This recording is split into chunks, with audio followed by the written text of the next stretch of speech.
Following the ruling of the appellate court that ASUU should call off their strike, the union announced resumption to pave the way for negotiation. Barrister Agbonwadoloyi Osayomobo said it was commendable that the union obeyed the order of court. He urged them to apply the gains of the long period of the strike, which they may have used for research, to impact on their job. Osayomobo, however, advised that universities should learn to generate funds internally using the pool of professionals, especially engineers, which they have in abundance, so as to reduce overdependence on government's allocation.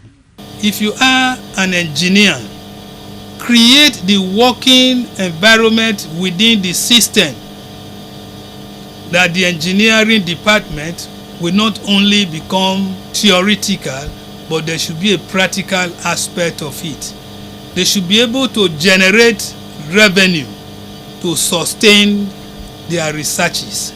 Mr. Don Peter Iyamu harped on the need for the federal government to think of how to compensate students for the loss of one full academic year. He explained that students have suffered so much during the period, while Barrister Adams Aliu said the announcement of resumption of school by ASUU without a solid agreement leaves room for the university dons to return to strike in the shortest possible time, as the federal government has not shown any commitments. One thing we have to look into, for me, I would prefer the ASUU and the government to go back to meeting again and reason how they are going to compensate the students who have been at home for over 8 months, almost 8 months, because some of them paid for what house rent for good 8 months without staying on it. So how are they going to compensate what these students? They put a caveat in their communique.